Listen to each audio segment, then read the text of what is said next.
Good morning students, welcome to your English class. In today's class we will do question D of lesson 14. हमने जो poem read की थी don't give up by Philip Carey, आज हम उसका question D करेंगे। ये question आप नोटबुक में करेंगे, ये आपका क्लास वर्क होगा, ठीक है। नोटबुक में करेंगे और ये आपका क्लास वर्क होगा। नेवर स्टॉप फॉर क्राइंग, रोने के लिए कभी मत रुको। What does this line mean, इस लाइन का क्या मतलब है। Does crying include complaining and feeling sorry for one self, क्या रोने का मतलब शिकायतें करना या दुखी होना है अपने लिए।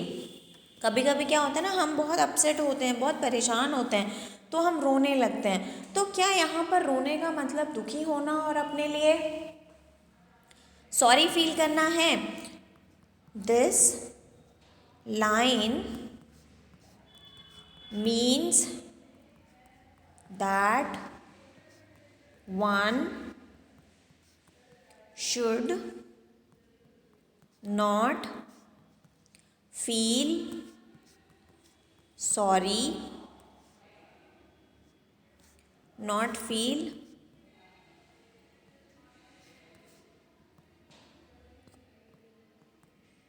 complaining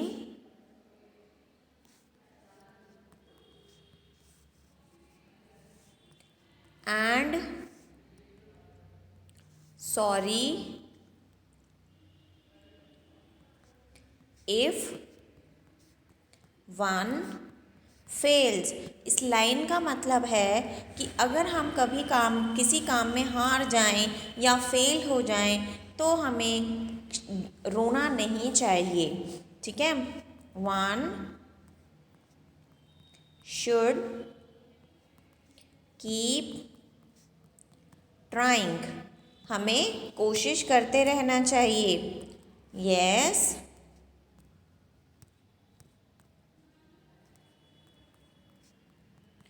crying includes complaining and feeling sorry for oneself।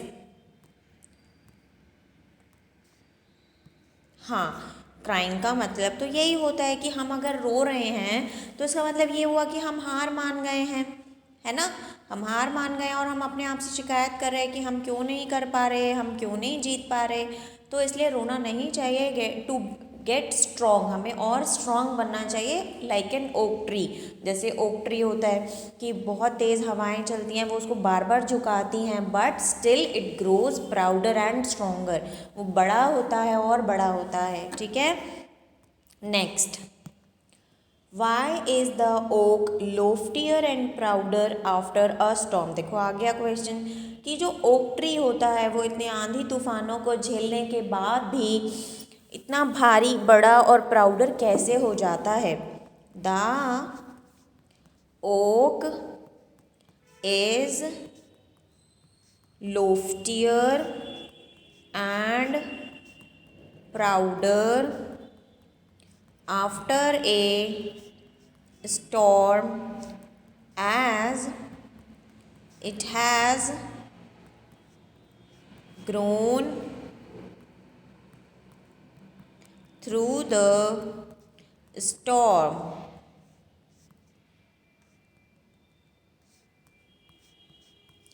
क्योंकि वो आंधी तूफानों से लड़कर बड़ा हुआ है, ठीक है, इसलिए वो और ज़्यादा बड़ा और मजबूत हो जाता है। Next, what is meant by gaining victory from defeat. हमने ये लाइन पोयम में पढ़ी थी। देखो सबसे लास्ट पैराग्राफ में लास्ट की 2 lines, gaining victory from defeat that's the test that you try that tries you.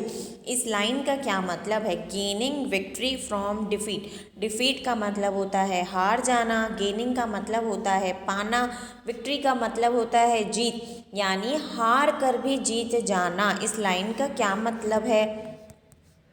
Gaining victory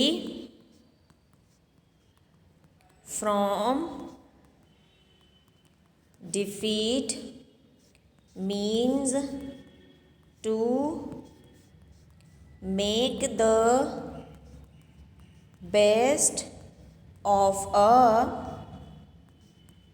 bad situation or keep trying and succeeding against all odds। Gaining victory from defeat का मतलब होता है कि अगर आप किसी चीज़ में फेल हो गए, आप हार गए, तो आप उससे पर हार कर बैठे ना, उससे सबक सीखें और आने वाले समय में उसको और अच्छा करने की कोशिश करें। ठीक है, जो भी खराब परिस्थितियां हुई हैं उनमें से कुछ अच्छी बातें सीखने की कोशिश करें, कोशिश करते रहें और आने वाली हर मुसीबत से लड़कर सक्सीड करें, यानी जीत प्राप्त करें। ठीक है, next, what is the message of the poem. इस पोएम से आपको क्या सीख मिलती है। The poem tells us that going through difficult times makes us stronger, कि कठिन परिस्थितियों से गुजर कर ही हम मजबूत बन सकते हैं। अब आपका होमवर्क है, लर्न these